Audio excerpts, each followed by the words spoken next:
El cerebro humano representa apenas el 2% del peso corporal, pero consume el 20% de la energía disponible en reposo. Es un motor que chupa muchísimo. Muchísimo. Su presupuesto de glucosa es estrictamente limitado a lo largo del día. Si un individuo gasta el 100% de su capacidad ejecutiva en resolver problemas abstractos, filosóficos o geopolíticos, el cerebro lo recompensa con enormes picos de dopamina. Claro, se sienten unos genios. Eso es una dopamina barata que le hace sentirse invencible en el plano de las ideas. Pero la consecuencia puramente termodinámica es que, al final del día, el tanque está vacío. No le queda absolutamente nada de energía metabólica para crear las rutas neuronales necesarias para regular sus impulsos más primarios. O sea, que se quedan sin batería para controlarse a sí mismos. Eso es. Resolver el mundo en un papel genera una estimulación intelectual brutal. Pero resistir el impulso destructivo en la soledad de una habitación, no comer de más, no drogarse, requiere una energía de frenado físico, a nivel de la corteza prefrontal, que simplemente ya han agotado por completo. Básicamente, la abstracción intelectual llevada al extremo se convierte en otra forma de anestesia, igual que el ruido de la guerra para Alejandro Magno. Exactamente la misma función neuroquímica. Entonces, si ni la conquista militar externa ni la pura intelectualidad abstracta funcionan para lograr este autodominio, las fuentes plantean un nuevo paradigma. Dicen que el verdadero motor sostenible es el placer. Pero cuidado, redefiniendo drásticamente qué significa esa palabra. Eso es clave. Y aquí es donde la cosa se pone muy interesante. El autor rechaza de plano el concepto moderno de felicidad, argumentando que es un oxímoron inalcanzable, que es un invento del marketing, y además desmonta esa idea tan arraigada, defendida por pensadores como Heidegger o el propio Nietzsche, de que hay que sufrir horriblemente para crecer. El famoso mito del artista torturado, ¿no? Eso es, de que hay que desgarrarse por dentro para ser grande, y lo fundamenta con una distinción neurobiológica vital, la diferencia entre los placeres mínimos y los placeres máximos. Sí, esta parte del libro de Torregrosa es fumarandal. Los placeres mínimos son aquellos que nos impone la cultura de consumo, la fama, el éxito social, la acumulación de bienes o, hoy en día, las validaciones y los likes en una pantalla. Estímulos rápidos. Muy rápidos. El problema anatómico con estos placeres es que generan lo que la ciencia llama adaptación hedónica.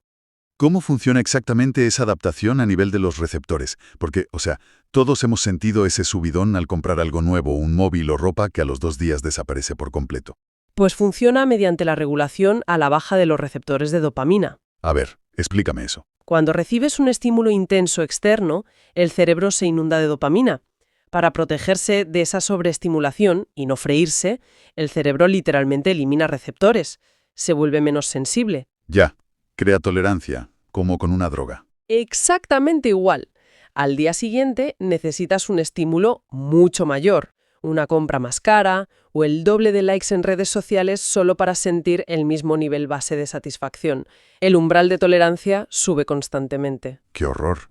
Así es como la persona queda atrapada en una rueda de hámster neuroquímica, corriendo exhausta todo el día solo para no sentirse vacía. Y frente a esa rueda de hámster destructiva, el autor propone los placeres máximos. Hablamos de la razón, la contemplación estética, el silencio, el contacto profundo con un entorno natural, la conciencia del propio cuerpo. Eso es. Son estímulos que, en lugar de agotar los receptores de dopamina, mantienen una segregación constante y equilibrada. No agotan el sistema. Y esto nos lleva al concepto central de este enfoque, el prouniplacer. La proporción entre unidades de placer. Sí, es una forma de calcular y combinar estas unidades para sostener el bienestar sin quemar el motor. Me encantó una anécdota que ilustra esto a la perfección sobre Albert Einstein durante un viaje a Tokio. Ah, la historia de la nota en el hotel. Sí, es buenísima. Resulta que en lugar de darle una propina normal a un mensajero, le dejó una nota escrita a mano en la que afirmaba básicamente que una vida sencilla y tranquila aporta muchísimo más placer que la búsqueda constante del éxito y el desasosiego permanente que conlleva. Fíjate que Einstein, una persona que conocía de primera mano lo que era el éxito y la fama a nivel planetario, comprendió que la paz estructural no reside en el pico espasmódico de adrenalina. Ya te digo. El prouniplacer es la antítesis del hedonismo ciego. Es entender qué actividades suman a tu energía neta y cuáles te dejan en números rojos, agotado. Y es curioso cómo hemos normalizado engañar a nuestro propio cerebro para sentir algo remotamente parecido a ese placer genuino a base de buscar el contraste extremo. ¿A qué te refieres? Pues pensemos en la típica situación de someterse a un viaje incomodísimo, ¿no? Pasando 7 horas encajonado en un asiento de avión económico, sufriendo calambres, comiendo mal, acumulando estrés de los controles de seguridad. Buf, sí, un cuadro. Y lo hacemos única y exclusivamente para valorar el inmenso alivio de llegar al destino y estirar las piernas en el hotel. O sea, hackeamos a la mente para que sienta placer simplemente por la ausencia repentina de un dolor que nosotros mismos nos hemos infligido voluntariamente. Ya, es un poco absurdo si lo piensas. Claro, porque si aplicamos la teoría del placer, ese gozo y esa tranquilidad podrían sostenerse en la vida diaria sin necesidad de pasar por ese peaje de sufrimiento previo de 7 horas. Totalmente.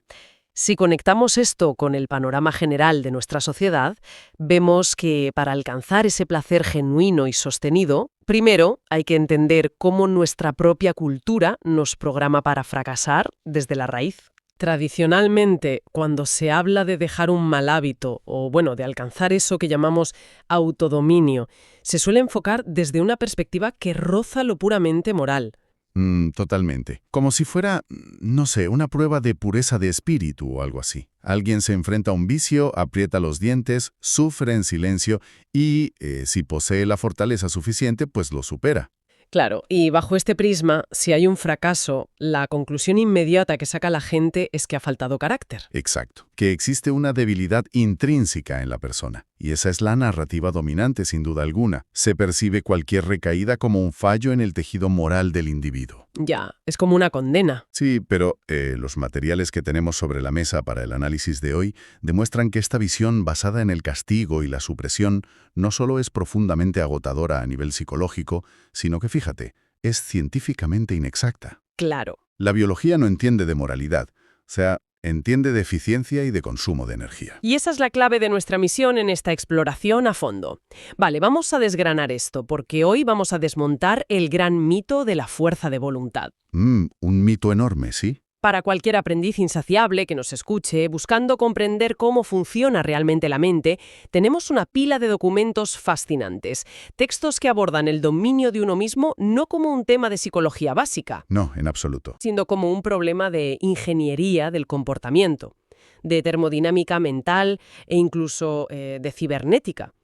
Porque la premisa central de los autores es que el cerebro humano aborrece el vacío. Así es. Funcionamos como sistemas complejos que sin instrucciones muy precisas colapsan inevitablemente hacia la entropía, o sea, hacia el caos. Lo que proponen estos documentos es un cambio de paradigma absoluto. El autodominio no es aguantar la respiración bajo el agua hasta que los pulmones ardan. Uf, qué imagen. Es que es eso. Es en realidad un proceso de instalación meticulosa de un software de alta precisión en un hardware biológico. El cerebro es una máquina formidable, pero, a fin de cuentas, ciega. Ya. Si no se programa el sistema operativo con directrices claras, el hardware simplemente ejecutará los procesos básicos por defecto para ahorrar energía. Y esos procesos automáticos suelen ser precisamente las conductas repetitivas o los vicios que se intentan eliminar, claro. Exactamente. Y esto choca frontalmente con la táctica habitual de intentar eliminar un vicio por las bravas, cortar por lo sano de golpe. Sí, el enfoque de fuerza bruta.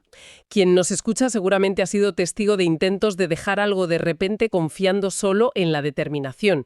Lo que la neurociencia expuesta en estas fuentes nos dice es que desde la perspectiva de la optimización de recursos, el cerebro es un gestor implacable. Totalmente implacable. Cuando existe un hábito arraigado, ya se ha construido una ruta sináptica súper eficiente. Es como una autopista mental de 8 carriles. Perfectamente asfaltada, sí. Y que proporciona una recompensa inmediata. Ya hablemos de dopamina pura, de un pico de adrenalina o de simple evasión frente al estrés. El cerebro sabe que esa ruta funciona rápido y cuesta muy poca energía transitarla. Claro. Y el problema sistémico surge en el instante en que se intenta simplemente quitar esa conducta. Al bloquear esa autopista, no queda un espacio en blanco y pacífico. Ya, no es un prado verde. ¿Qué va? Se genera lo que los textos definen como un vacío sistémico.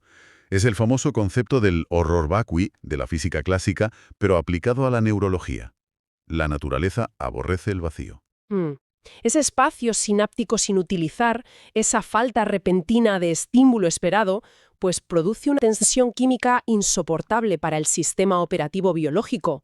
El cerebro literalmente entra en un estado de privación aguda. Porque, a fin de cuentas, el cerebro humano no viene equipado con un botón de borrar, no para nada.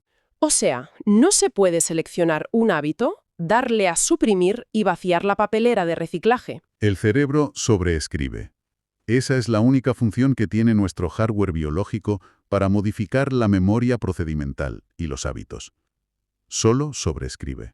Vale, entiendo. Si se bloquea la autopista de 8 carriles y no se proporciona una ruta alternativa que sea igual de clara y ofrezca una recompensa competitiva, pues el sistema entra en pánico ante la falta de instrucciones nuevas. Lógico. Y un sistema biológico en pánico no innova, sencillamente regresa a lo seguro. Reactiva por defecto la ruta más conocida para aliviar esa tensión crítica. Es decir, vuelve al vicio original. Para ilustrar esta dinámica me viene a la mente una analogía urbana que creo que encaja muy bien. Es como intentar demoler un edificio enorme y ruinoso en el centro neurálgico de una gran ciudad, Sí, buena imagen. pero acometer la demolición sin tener los planos para construir absolutamente nada nuevo en su lugar. Se derriba la estructura con muchísimo esfuerzo, sudor y maquinaria pesada. Y, ¿qué queda? ¿Un cráter? Un solar inmenso y vacío. Si no se levanta un nuevo rascacielos rápidamente, ese espacio no se va a mantener como un jardín zen precioso y ordenado. Desde luego que no. En cuestión de semanas se llenará de escombros acumulados, crecerán malas hierbas y muy probablemente será ocupado de forma indeseada. El espacio vacío siempre es reclamado por el desorden. Exacto. Entonces, claro, si aplicar fuerza bruta solo genera solares vacíos e inestables, ¿significa esto que la fuerza de voluntad pura es una herramienta completamente inútil? Bueno, a ver, la voluntad no es inútil en absoluto, pero su naturaleza es la de un recurso finito y sobre todo extremadamente costoso desde el punto de vista metabólico. La fuerza de voluntad se agota rápidamente. Claro. Si el sistema nervioso necesita desesperadamente llenar ese solar vacío con algo que proporcione una intensidad similar a la recompensa anterior, depender únicamente de los frenos inhibitorios de la corteza prefrontal es una batalla perdida a largo plazo. Una agonía, vaya. Sí, y lo fascinante aquí es observar los datos empíricos de qué ocurre cuando ese vacío se llena de forma natural con un sustituto que es abrumadoramente poderoso. Las fuentes nos ofrecen un caso de estudio brillante en el ámbito de la rehabilitación para ilustrar este fenómeno. Sí, la sección que analiza los programas de desintoxicación severa me ha parecido, alucinante. Los textos examinan trayectorias de éxito en instituciones como Proyecto Hombre o centros similares de recuperación. Así es. Y los investigadores señalan un patrón estadístico increíble. A menudo los éxitos más rotundos y repentinos, o sea, esas recuperaciones que parecen casi milagrosas, coinciden con pacientes que, durante su proceso, se enamoran profundamente. Fíjate qué curioso. Y los autores se cuidan mucho de aclarar que esto no es poesía romántica ni magia sentimental, es pura neuroquímica de sustitución en acción. Claro, el mecanismo subyacente es un secuestro neuroquímico masivo, aunque en este contexto resulta ser un salvavidas. Cuando un ser humano experimenta el enamoramiento en sus fases iniciales, el cerebro se inunda literalmente con un cóctel brutal de dopamina, oxitocina y noradrenalina. ¿Una bomba química? Total. Y lo crucial desde la perspectiva de la ingeniería del comportamiento es que estas sustancias endógenas van a saturar exactamente los mismos circuitos de recompensa y los mismos receptores neuronales que antes clamaban por la sustancia adictiva externa. ¡Ostras, claro! El amor se convierte casi de la noche a la mañana en el nuevo guión operativo de esa persona. Le proporciona un propósito claro e inmediato, una métrica de valor constante y, lo más importante, un foco de atención absoluto que monopoliza los recursos del cerebro. O sea, que el vicio no se ha evaporado porque la persona haya apretado los puños frente al espejo cada mañana y haya resistido. No, en absoluto. Ha sido desplazado. Ha sido empujado fuera del sistema por un estímulo de una jerarquía emocional y química muy superior. Y aquí es donde se pone muy interesante, pero siento la necesidad de hacer de abogada del diablo frente a estos datos. A ver, dime. Vamos a ver. Basar la propia arquitectura de recuperación o el autodominio en general en el enamoramiento hacia otra persona suena peligrosísimo. Sí. Es poner toda la carga estructural en un pilar externo y además súper volátil. ¿Qué ocurre si la relación se rompe? Claro, ese es el problema. ¿Qué pasa ante una discusión fuerte o una decepción? Si desaparece ese suministro externo de dopamina, ¿no colapsaría todo el sistema provocando que el solar vuelva a llenarse de escombros de una forma mucho más catastrófica? Bueno, esto plantea una pregunta importantísima y, de hecho, señala la mayor vulnerabilidad de este fenómeno empírico. Los propios autores de los análisis validan esta preocupación como el punto de inflexión hacia una solución definitiva. ¿Menos mal? Sí, apoyar la arquitectura del comportamiento a largo plazo en una variable externa incontrolable como los sentimientos o las acciones de un tercero es un riesgo sistémico inaceptable. Totalmente. Por ese altísimo riesgo de colapso repentino, la guía rectora no puede depender de agentes externos. El individuo no debe enamorarse de otra persona como estrategia de salvación, eso sería un error. La solución técnica exige que el individuo se enamore de su propio proyecto de construcción personal. Entiendo. O sea, es dar el salto de depender de la química impredecible y pasiva a diseñar algo estructurado y activo por uno mismo. Es exactamente el paso de ser víctimas de la neuroquímica a convertirnos en arquitectos usando la física de la mente. Para dejar de orbitar alrededor del caos externo o de las fluctuaciones emocionales, se requiere la implementación de un guión técnico. Un guión personal y riguroso. Eso es. Un manual de instrucciones interno diseñado específicamente para dirigir y canalizar la inmensa energía mental de forma constante y predecible. Y esto nos hace avanzar hacia un territorio fascinante de nuestro análisis, que entra de lleno en los dominios de la termodinámica. Un tema apasionante. Entre las fuentes destaca un documento concreto, un ensayo o más bien un manifiesto personal titulado Pro-Uniplacer, escrito por el autor original de esta tesis. Y aunque el autor advierte que esta guía está diseñada a su medida y solo sirve para él mismo, la expone para ilustrar el concepto universal del guión de vida. Sí, el concepto central de todo esto. Y la justificación que da para necesitar este guión parte de un concepto físico brutal: la entropía del yo. A ver, en la física clásica, la entropía dicta la tendencia ineludible de cualquier sistema cerrado hacia el máximo desorden y la disipación de energía, a menos que se aplique trabajo externo. Y la mente humana, como sistema complejo, obedece escrupulosamente a esta ley. Es pura física. Física aplicada a la mente, sí. Si una mente carece de un guión operativo, de un enfoque ordenador central, los procesos cognitivos no se mantienen estáticos y ordenados, se dispersan. Ya. Tienden naturalmente hacia el ruido. La rumiación, la ansiedad anticipatoria, los miedos irracionales y el sesgo de supervivencia. Y claro, todo esto consume recursos, físicamente. Hay que recordar que el cerebro humano exige aproximadamente el 20% de la energía metabólica total del cuerpo. Una barbaridad. Pese a representar una fracción diminuta de la masa corporal, sí. Es una auténtica máquina de quemar calorías y glucosa. Y la actividad que más glucosa devora con diferencia es la evaluación de variables y la toma de decisiones conscientes.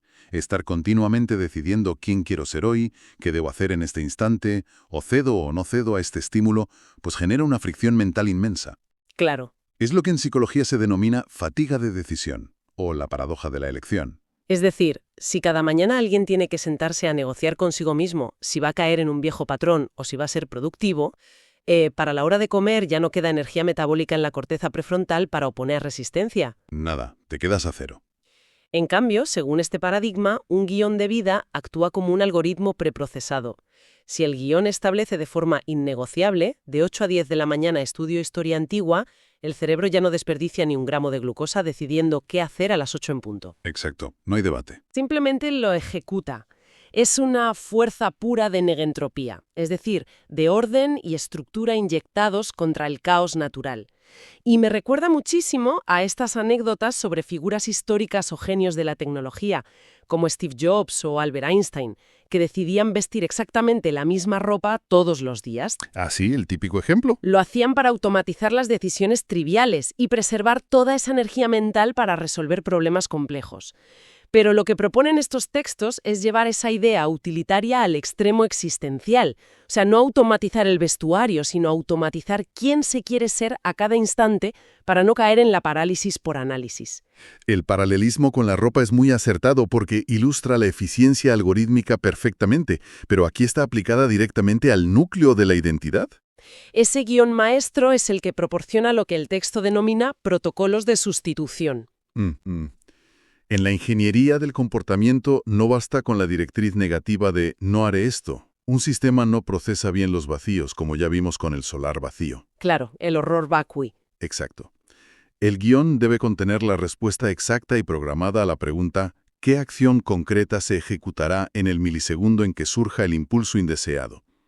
Y la respuesta tiene que ser una tarea que exija una altísima carga intelectual, creativa o estética. Algo que absorba por completo. Eso es, algo capaz de competir ferozmente por el ancho de banda atencional del cerebro. Pero claro, en un entorno teórico esto suena perfecto.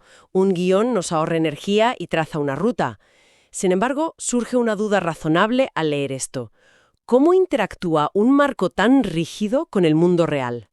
Es la prueba de fuego. Porque la existencia no ocurre en un laboratorio aséptico. Hay una avalancha incesante de correos, de notificaciones, de imprevistos, de estímulos diseñados específicamente para capturar nuestra atención. ¿Cómo logra un guión evitar que la mente se pierda en ese ruido ensordecedor? Bueno, ahí es donde los textos introducen la ciencia de la cibernética y la teoría de los filtros predictivos, que explican precisamente cómo procesamos el entorno. El cerebro humano no opera como una cámara pasiva que graba la realidad de forma objetiva y la almacena. Ya. Operamos mediante modelos predictivos constantes. Es decir, no percibimos el mundo tal y como es, sino como esperamos o necesitamos que sea para poder interactuar eficientemente con él. O sea, filtramos la realidad de manera implacable. Completamente implacable. Se descarta el 99% de la información sensorial que nos llega. Si no se dispone de un guión claro que defina el proyecto vital, se carece de un criterio de filtrado. Quedas expuesto. El individuo se convierte en un receptor pasivo, una hoja al viento a merced de cualquier estímulo brillante o amenaza difusa del entorno. El guión actúa como el sistema operativo que ajusta ese filtro predictivo, bloquea el ruido general y amplifica únicamente la señal útil. Y el autor del ensayo, Pruney Placer, ilustra esto con su fascinación extrema por la arqueología. Específicamente detalla su obsesión con Taştepeler, un complejo de yacimientos en Turquía que datan del Neolítico precerámico, con más de 11.000 años de antigüedad, sitios como Göbekli Tepe o Karahan Tepe. Un ejemplo fascinante, la verdad. Claro. Son hallazgos que reescriben los orígenes de la civilización y de la arquitectura monumental. Y al integrar el estudio profundo de la complejidad geométrica y simbólica de Taştepeler, en las instrucciones de su guión, el autor logra algo vital. Convierte esa disciplina en un ancla de placer estable. Cualquier información relacionada con excavaciones, antropología o historia antigua se vuelve una señal de alto valor. El cerebro asigna recursos inmediatos a procesar esa información, generando recompensa intelectual. Sustituyendo a la antigua recompensa. Exacto, y permitiendo al sistema ignorar el resto de distracciones triviales o destructivas que antes ocupaban ese espacio atencional. Es como levantar un escudo protector invisible tejido a base de curiosidad intelectual pura. Y hablando de blindar el sistema, los textos nos adentran en la teoría cibernética de bucle cerrado, que me pareció la forma más cristalina de visualizar por qué los intentos tradicionales de autocontrol fracasan estrepitosamente. Sí, es una forma brillante de verlo. La teoría cibernética postula que para gobernar la trayectoria de cualquier sistema complejo se necesitan inexcusablemente tres componentes: un estado de referencia, un sensor y un actuador. En la psique humana, el estado de referencia sería ese guión de vida, el ideal milimétrico al que se aspira. El sensor sería la capacidad de metacognición, esa voz de la conciencia que monitoriza lo que se está haciendo en tiempo real. Y el actuador sería la voluntad o la capacidad de tomar acción correctiva. Para entenderlo de forma práctica, imaginemos el termostato de un sistema de aire acondicionado. Vale, a ver. El sensor mide la temperatura de la habitación, detecta corrientes frías o calientes y activa el motor, que sería el actuador. Pero si nadie ha programado en ese termostato una temperatura objetivo, un estado de referencia, digamos de 22 grados, el sistema se vuelve loco. Claro, va a ciegas. Detectará calor y se encenderá a máxima potencia. Luego detectará frío extremo y se apagará bruscamente. Jamás logrará estabilizar la sala, porque ignora cuál es la meta. Oscilará salvajemente, gastando cantidades ingentes de energía. Y si conectamos esta brillante analogía con la perspectiva general del comportamiento humano, encontramos a la radiografía exacta del individuo sin estructura. Sin guión. Eso es, sin un estado de referencia dictado por un guión claro. El sensor de la conciencia observa las propias acciones, pero carece de un baremo para juzgar si le acercan o le alejan del objetivo. Como resultado, el actuador, o sea, la fuerza de voluntad, se dispara a ciegas, A lo loco. intentando corregir el rumbo a base de impulsos esporádicos que terminan en puro agotamiento. Pero el guión soluciona otra fractura sistémica que es, si cabe, aún más profunda: la falta de cohesión temporal a través de la memoria compartida. ¿A qué se refieren exactamente los textos con la cohesión temporal del individuo? Porque esto me parece complejo. Bueno, los seres humanos somos en esencia criaturas narrativas. La identidad de una persona no es un ente estático ocupando un punto físico en el espacio. Es una historia continua que el cerebro se cuenta a sí mismo para dar sentido a su existencia. Vale. El guión de vida actúa como el hilo de titanio que une al yo del pasado con el yo del futuro. Sin un manual de instrucciones diseñado a largo plazo, sin esa arquitectura narrativa que trascienda el presente inmediato, cada mañana el individuo despierta siendo, a nivel funcional, una entidad distinta. Porque los deseos y las circunstancias cambian cada día. Exacto, fluctúan constantemente. Si hoy apetece disciplina pero mañana apetece hedonismo, esa desconexión sistemática imposibilita la acumulación del capital necesario para cualquier logro significativo. Claro, no hay progreso acumulativo. El autodominio absoluto, según esta tesis cibernética, exige firmar un contrato inquebrantable a través de la flecha del tiempo. Requiere que el yo de hoy respete de forma estricta y ejecute sin derecho a réplica las directrices y protocolos escritos por el yo de ayer. Y todo ello con el único propósito de garantizar la viabilidad del yo de mañana. Es una visión implacable, ¿eh? El yo presente operando casi como un soldado que acata las órdenes estratégicas del yo pasado para salvaguardar al yo futuro. Sí, es radical. Entonces, ¿qué significa todo esto si tratamos de condensarlo para alguien que busca aplicar esta ciencia? Si destilamos estos principios, desde el peligro del vacío sináptico y la optimización termodinámica, hasta el termostato cibernético y el ancla intelectual de yacimientos milenarios, pues llegamos a una conclusión que, francamente, resulta enormemente liberadora. Muy liberadora. El autodominio no es, ni por asomo, un ejercicio de supresión moral o de resistencia estoica al dolor. No es una cuestión de flagelarse. Es puro diseño técnico aplicado. Es eficiencia sistémica.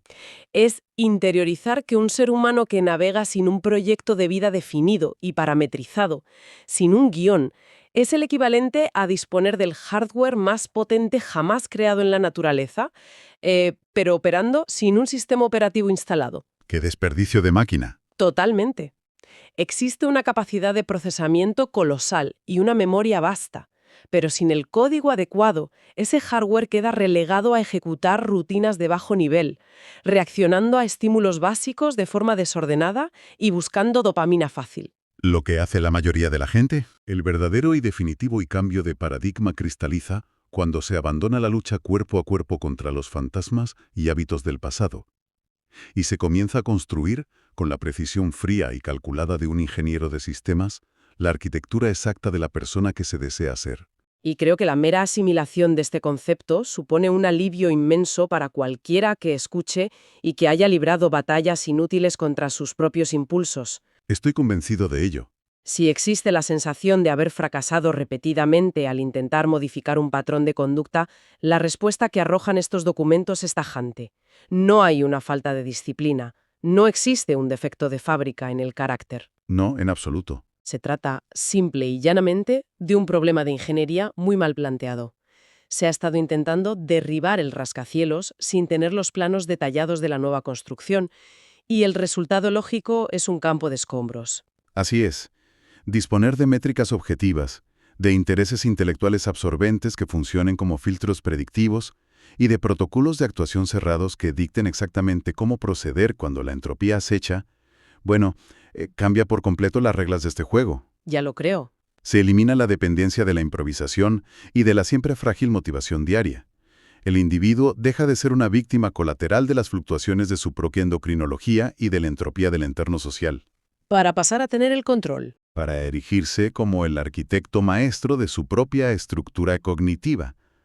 Cuando el guión vital es lo suficientemente complejo, fascinante y rico en recompensas intelectuales constantes, el viejo hábito destructivo no necesita ser derrotado en una batalla épica. Mm. Sencillamente se vuelve irrelevante, queda completamente obsoleto frente a la aplastante superioridad y eficiencia del nuevo sistema operativo. Queda obsoleto. Fíjate que esa palabra resuena con mucha fuerza. Y repasando toda esta intrincada red de cibernética y neuroquímica, hay una última idea que asoma y que parece el corolario perfecto para dejar en el aire y que siga trabajando en la mente de quien nos escucha hoy. A ver, cuenta. Si se asume, como hemos analizado, que la propia identidad es tan solo una narrativa temporal, una secuencia de información que se mantiene cohesionada únicamente a través de las instrucciones de un guión operativo. Cuando se toma la decisión de reescribir ese código fuente de forma radical, instalando protocolos implacables para abandonar definitivamente una conducta profundamente enraizada, surge una pregunta fascinante. Te sigo. Al ejecutar esa sustitución total, se está, en cierto modo, matando al antiguo yo para garantizar que el sistema biológico logre sobrevivir y evolucionar. Puf, qué enfoque. Si damos por hecho que el cerebro opera exclusivamente sobreescribiendo datos y que jamás borra nada, quizás el nivel más sofisticado del autodominio no resida en pelear a muerte contra los viejos demonios. ¿Sino en dejarlos atrás? Completamente nueva. Es una perspectiva verdaderamente radical y provocadora sobre las implicaciones últimas de la reescritura de la identidad. Un concepto denso para procesar sin duda alguna. Ojalá esta exploración estructural, técnica y termodinámica del comportamiento humano haya aportado unos planos diferentes y mucho más precisos para observar cómo operan esos engranajes internos. ¿Sabías que el hombre que conquistó el mundo, o al menos el mundo conocido antes de los 30 años, era biológicamente incapaz de controlar una simple rabieta? Es una paradoja brutal, la verdad. Totalmente. O sea, hablamos de Alejandro Magno, un tipo que dominaba continentes enteros, pero que de repente, en medio de un banquete, sufre un ataque de furia tan descontrolado que termina atravesando con una lanza a Clito, que era su mejor amigo. Y ojo, que no es un caso aislado, ni mucho menos en la historia. Exacto. Y esto nos sirve para plantear una escena que, lamentablemente, nos resulta a todos demasiado familiar hoy en día. Por un lado, somos esta especie asombrosa, capaz de calcular trayectorias orbitales milimétricas para enviar sondas a Marte. Desintegramos el átomo, secuenciamos el ADN. Sí, somos superinteligentes en el papel. Eso es.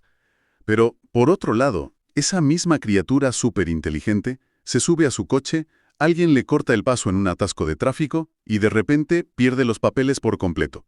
Gritos, insultos, un cortocircuito irracional frente al volante. Es la paradoja humana por excelencia. Hay una grieta, una fractura enorme entre nuestra asombrosa capacidad técnica para gobernar el mundo exterior y nuestro casi absoluto analfabetismo a la hora de gobernar nuestro paisaje interior. Y precisamente, desentrañar esa fractura es la misión de nuestra inmersión a fondo de hoy.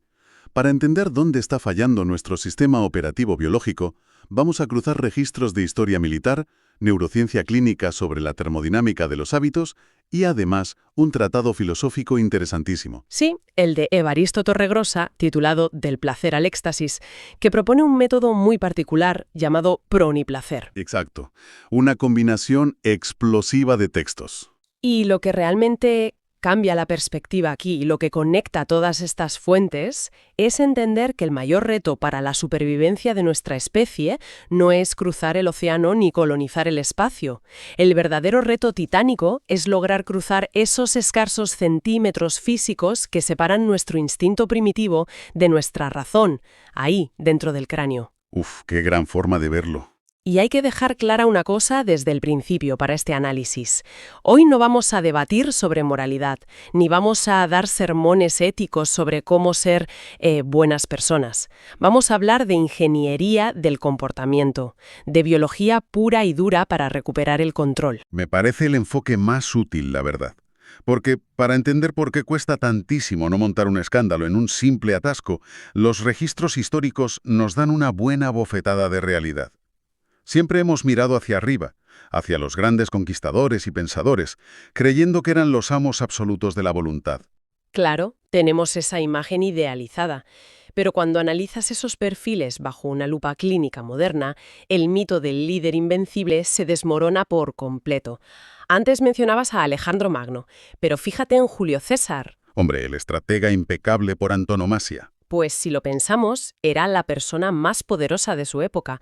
Sin embargo, los registros nos cuentan que a los 33 años, estando en España, se tiró a los pies de una estatua del propio Alejandro Magno a llorar de forma completamente desconsolada. Madre mía. Y no por una tragedia personal o militar, sino por pura neurosis de comparación. Su cerebro simplemente no podía tolerar que, a su misma edad, Alejandro hubiera conquistado más territorio que él. Es que es fascinante y a la vez un poco patético, ¿no? Alguien que no puede frenar el impulso físico de asesinar a su compañero o que sufre una crisis nerviosa por el éxito ajeno, evidentemente no es dueño de sí mismo. Y aquí entra un concepto de la psicología histórica de las fuentes que me ha dejado dando vueltas. Lo del ruido de la guerra como anestesia. Ese concepto es clave. La conquista externa, esa expansión militar constante, obsesiva, rara vez es una muestra de control real. Al contrario, suele ser una huida hacia adelante. Una forma de tapar lo que hay dentro. Totalmente. Es la necesidad imperiosa de generar un ruido ensordecedor en el exterior para silenciar el tremendo vacío, la ansiedad y el caos que hay en el interior del individuo. Claro, a ver si lo entiendo. Es como si notas que el motor de tu coche está haciendo un ruido rarísimo, a punto de reventar, y tu brillante solución es encender la radio a todo volumen para no escucharlo. Exacto, una analogía perfecta. Y este ruido, esta huida, no se limitaba a la antigüedad. Si llevamos esa anestesia al extremo en la era moderna, el colapso biológico es aún más evidente. Solo hay que mirar los registros médicos del Tercer Reich que analizamos. Uf, sí. Manteniéndonos estrictamente en los datos de los diarios del doctor personal de Hitler, el doctor Morer, vemos lo que hoy llamaríamos un hackeo químico masivo. Es que es de locos.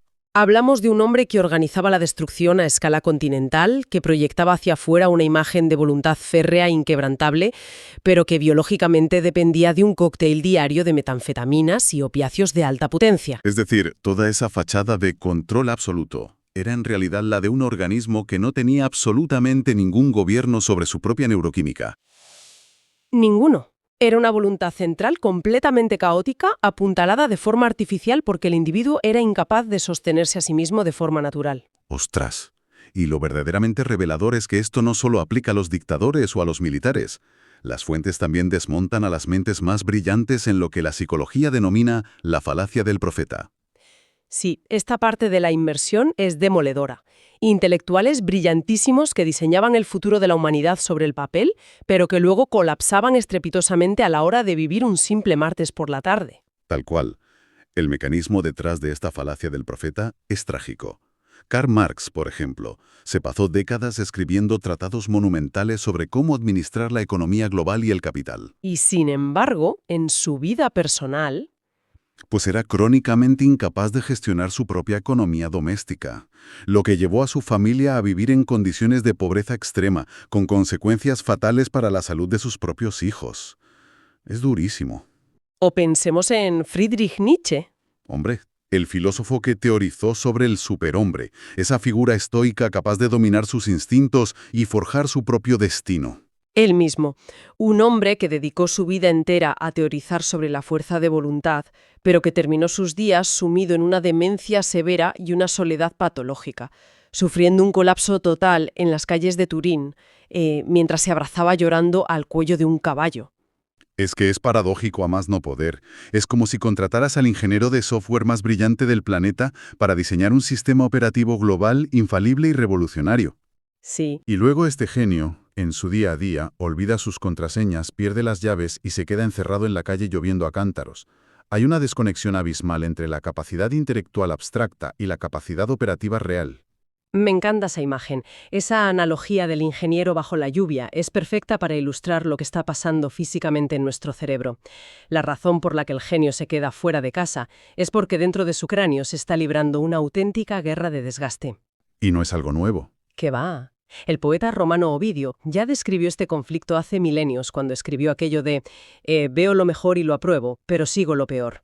San Pablo se quejaba exactamente de lo mismo en sus textos. A ver, Todos conocemos un poco la clásica batalla biológica. Tenemos el sistema límbico, que es esa parte antigua, rápida, instintiva. Habla el idioma de la supervivencia pura y la recompensa inmediata. El cerebro reptiliano, que le llaman a veces. Eso es. Y por otro lado tenemos la corteza prefrontal, justo detrás de la frente, que es la joya de la evolución. La lógica, la ética, la capacidad de planificar a 20 años vista. Pero lo que aporta el análisis clínico moderno de nuestras fuentes no es solo que peleen entre sí, sino la forma en que el sistema límbico hace trampas. Así es. Ante el estrés, la ira o un deseo muy intenso, ocurre un fenómeno fisiológico conocido como el secuestro de la amígdala. Y ojo, que no es una metáfora. ¿Ah, no? No, no. Cuando el sistema límbico detecta una amenaza o una oportunidad de placer inmediato, corta literalmente el suministro de sangre y energía a la corteza prefrontal. La apaga por completo. O sea, el becario impulsivo encierra al director general en el armario de las escobas, le quita el teléfono y toma el control absoluto de la empresa. Literalmente. Y esto nos lleva a un choque conceptual brutal, que define cómo hemos construido nuestra civilización. Un choque entre dos formas de entender la palabra dominio en nuestros diccionarios. Sí, esta comparativa de las fuentes me pareció brillante. Por un lado, está la visión que recoge tradicionalmente la Real Academia Española, la RAE, que define el dominio como una fuerza hacia el exterior. Propiedad, territorio, autoridad sobre otros. Es la visión clásica del conquistador. Exacto. Y frente a eso, los textos rescatan la definición de la lexicógrafa María Moliner. Y ella le da la vuelta por completo al concepto. Totalmente. Para Moliner, el dominio no es invadir al otro, es soltura, maestría y autodominio. Un control que, oye, puede ser invisible hacia afuera, pero que es completamente estructural hacia adentro. Es la diferencia fundamental entre jugar al clásico juego de mesa Risk, donde el objetivo es acumular ejércitos, invadir territorios y aniquilar al oponente de forma muy ruidosa, Sí, frente a dedicarse a cultivar un complejo jardín botánico interior, lo cual requiere un conocimiento profundo de los ciclos, una paciencia infinita y una atención milimétrica a los detalles. a ver, aquí tengo que frenar un momento la inmersión, porque todo esto me genera una duda enorme. Un bache evolutivo que me parece clamoroso. Dime, a ver. Si cultivar este jardín botánico interior, tener autodominio y utilizar la corteza prefrontal para tomar decisiones a largo plazo, es tan superior y garantiza una mejor supervivencia de la especie, ¿por qué narices la evolución no nos diseñó así por defecto? O sea, ¿por qué estamos configurados de fábrica para que el impulso destructivo del Risk nos gane la partida casi siempre? Es la pregunta central de todo este asunto. Y para responderla, tenemos que recurrir a la termodinámica mental que mencionan los estudios. Termodinámica, casi nada. Suena complejo, pero es lógico.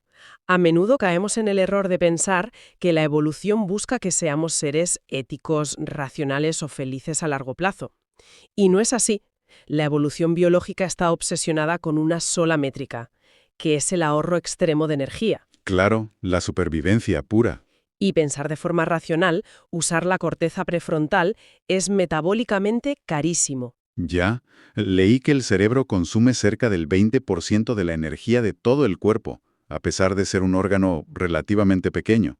Y ese consumo se dispara de forma brutal cuando intentas ejercer el autodominio o crear un hábito nuevo.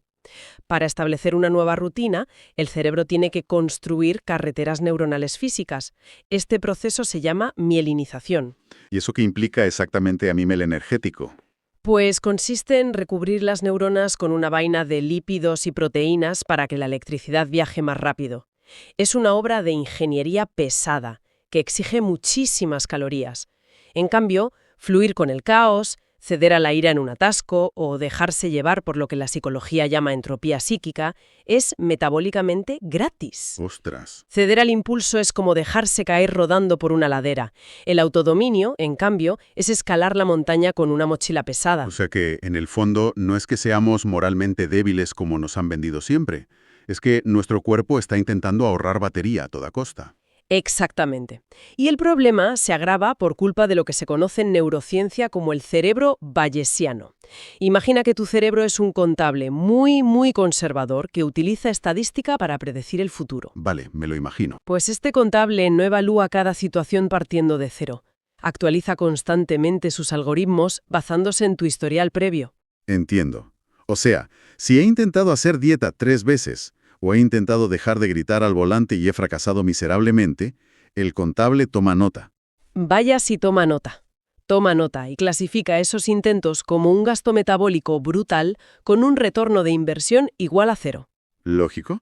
Así que, a la cuarta vez, cuando intentas reunir la fuerza de voluntad, el contable bayesiano te corta la financiación directamente, predice estadísticamente un fracaso del 99% y te sabotea la motivación antes de empezar, solo para proteger las reservas de energía. ¡Qué barbaridad! Es que tenemos el enemigo en casa. Y a eso se suma un hallazgo neurocientífico de las fuentes que, sinceramente, me dejó sin palabras. El estudio de neuroimagen del Dr. Hal Hershfield sobre cómo percibimos nuestro yo del futuro. Ese estudio es uno de los descubrimientos más reveladores sobre el autosabotaje humano. Hershfield metió a personas en escáneres cerebrales y les pidió que pensaran en sí mismos en el presente. Como es lógico, se iluminaron las áreas del cerebro asociadas con la identidad propia. Hasta ahí todo normal, claro. Luego les pidió que pensaran en un completo desconocido, un actor famoso, por ejemplo, y se iluminaron áreas distintas del cerebro. Lo esperable, vamos. Pero, y aquí viene lo fuerte, cuando les pidió que pensaran en su yo del futuro. Esa persona dentro de 10 o 20 años que va a sufrir las consecuencias de no haber ahorrado hoy o de haber comido fatal, las áreas de la identidad propia se apagaron. Es flipante. El cerebro se iluminaba usando exactamente las mismas redes neuronales que cuando pensaban en un extraño. Es decir, que biológicamente hablando no sentimos absolutamente ninguna empatía por nosotros mismos en el futuro. Para nuestro sistema nervioso, si yo me sacrifico hoy dejando de comer algo que me apetece mucho, el beneficio se lo va a llevar un tipo que no conozco de nada dentro de 20 años. Así es. Por eso la fuerza de voluntad pura es una estrategia abocada al fracaso desde el minuto 1. Tienes a la termodinámica, a la estadística bayesiana y a la falta de empatía neurológica jugando todas en tu contra. Vale, entonces, si la fuerza bruta no funciona y la biología nos boicotea, ¿cuál es la solución técnica a esto? El análisis de las fuentes nos dice que el cerebro aborrece el vacío. El famoso horror vacui. Claro, no puedes simplemente decidir eliminar un mal hábito y ya está. Si dejas un hueco libre, la entropía vuelve a llenarlo inmediatamente con el hábito más barato energéticamente hablando. Necesitas instalar un sistema operativo nuevo. Algo que actúe como un algoritmo que preprocese las decisiones para no tener que gastar energía pensando cada vez qué hacer. Y fíjate en cómo se aplica esto en la práctica clínica real. Los registros de programas de rehabilitación severa para adicciones, como el Proyecto Hombre, muestran un patrón muy interesante. ¿Cuál? A menudo, los saltos más drásticos y sostenibles en la recuperación de un paciente ocurren cuando el individuo se enamora. Ya, pero la ciencia no atribuye esto a la magia del romanticismo o a las películas de Hollywood, ¿verdad? Qué vano, ¿no? Es pura sustitución neuroquímica. Enamorarse genera una inundación masiva y constante de dopamina y oxitocina en el cerebro, que desplaza físicamente la necesidad del vicio anterior. ¡Qué interesante! La química del amor actúa como un andamio, soporta el gasto energético mientras se reconstruye poco a poco la corteza prefrontal. Pero claro, depender de otra persona para mantener tu neuroquímica estable es un riesgo enorme. Totalmente. Es delegar tu sistema operativo a un servidor externo que, oye, puede caerse en cualquier momento. Por lo tanto, la verdadera solución técnica es aprender a generar ese bucle de dopamina y oxitocina por nuestra cuenta. Hay que enamorarse, biológicamente hablando, de un proyecto de construcción personal, un guión de vida tan bien estructurado que genere la neuroquímica necesaria para que el contable bayesiano empiece a apostar a nuestro favor. Y justo aquí, en este punto exacto, es donde el tratado filosófico de Evaristo Torregrosa encaja a la perfección en nuestro análisis, porque si necesitamos urgentemente un guión de vida para no colapsar, su manifiesto nos da literalmente el manual operativo. Sí, pero ojo con este manual, porque rompe con todo lo establecido. No se basa en el estoicismo tradicional ni en la cultura del esfuerzo y el sacrificio. Se basa en una estructuración radical del placer. Es un giro de perspectiva interesantísimo. Torregrosa arranca su filosofía con un rechazo frontal a la idea moderna de la felicidad. La considera un oxímoron, una zanahoria inalcanzable que francamente solo genera frustración en la gente. Pero va mucho más allá. Lanza una condena fulminante a la glorificación del dolor y del sufrimiento que ha cruzado casi toda nuestra historia. Sí, rechaza de plano las doctrinas basadas en el sacrificio, y aquí las fuentes mencionan desde Jesús de Nazaret, pasando por las justificaciones del sufrimiento de Karl Marx, hasta la dureza trágica de Nietzsche. Su argumento es implacable en ese sentido. El dolor destruye los tejidos biológicos y psicológicos, mientras que el placer cura y es el motor natural que nos impulsa a hacer el bien. Pero a ver, frena un momento la máquina, porque al leer esto me saltaron todas las alarmas. Si Torregrossa me dice que el objetivo principal y el salvavidas contra la entropía es el placer, oye, eso suena exactamente a la excusa perfecta para tirarme en el sofá 8 horas comiendo ultraprocesados y haciendo scroll infinito en redes sociales. Ya, la trampa del hedonismo. Claro, no es precisamente esa búsqueda del placer inmediato lo que tiene nuestro sistema límbico secuestrado hoy en día. Es una objeción fundamental, pero Torregrossa es muy consciente de ello. Él hace una distinción quirúrgica en su texto. Lo que tú describes es el hedonismo ciego y los placeres mínimos. Las redes sociales, la fama, la validación barata. Sí, el chute rápido. Todo eso genera picos rápidos de dopamina que caen en picado a los pocos minutos, dejando al cerebro en un déficit que exige más consumo. Eso no es placer real, es dependencia química. Torregrossa apunta a lo que los clásicos llamaban eudaimonia y que él define como el éxtasis. ¿Y cuál es la diferencia mecánica entre el chute rápido y ese éxtasis? El éxtasis, en su filosofía, es un placer inmenso, profundamente consciente y sostenido en el tiempo. Y lo más importante, requiere obligatoriamente el uso de la corteza prefrontal. Amigo.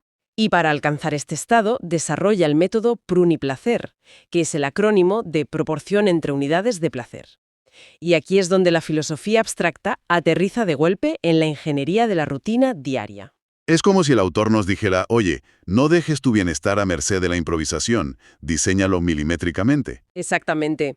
El método Pruniplacer consiste en diseñar el tiempo respetando de forma inflexible los ritmos hormonales y metabólicos del cuerpo. Las fuentes daban ejemplos muy concretos de su manual.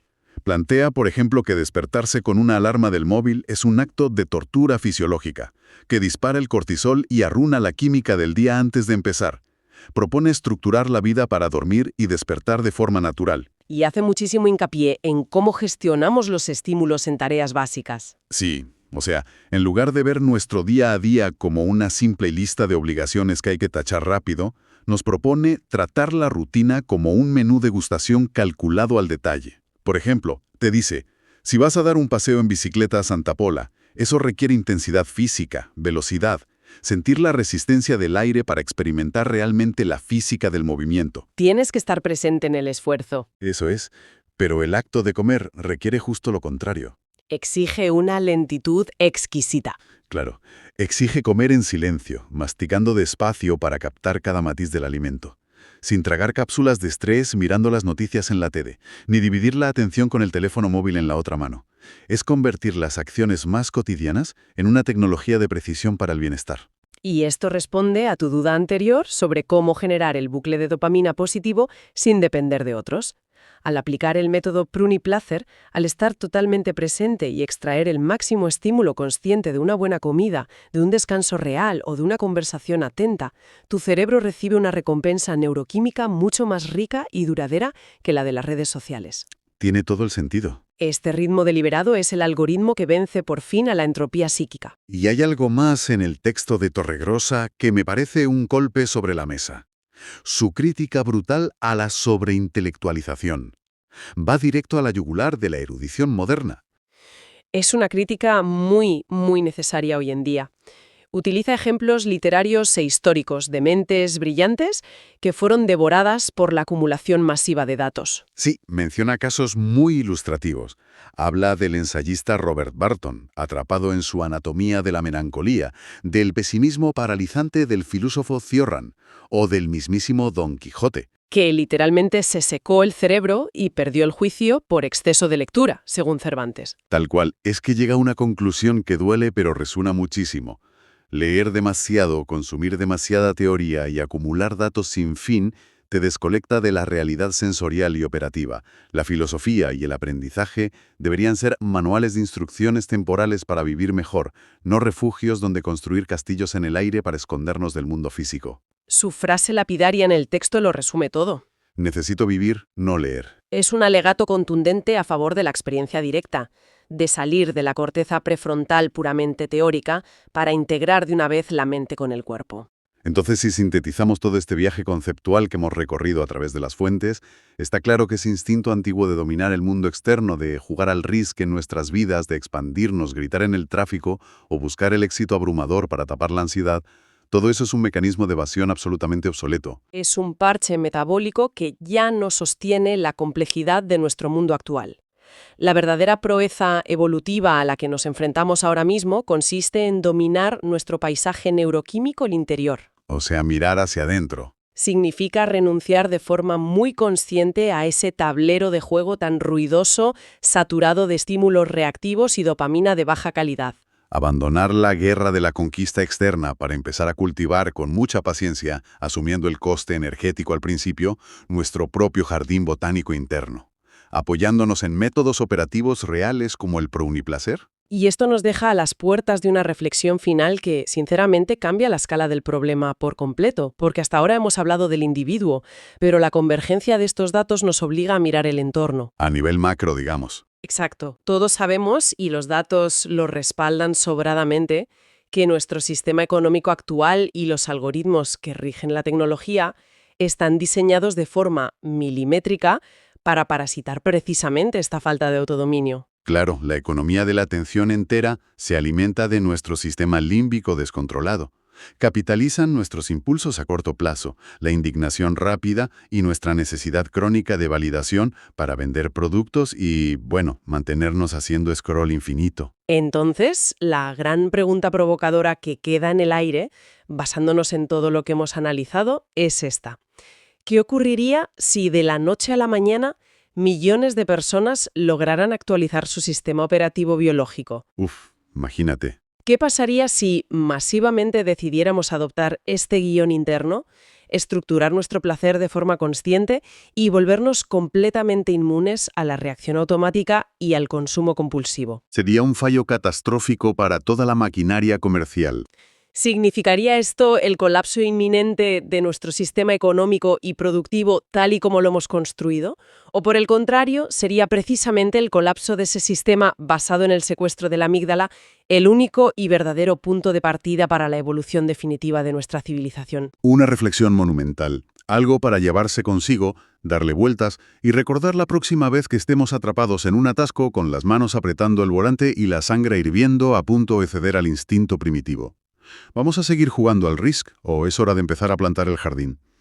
Gran análisis a fondo el de hoy. Nos escuchamos en la próxima.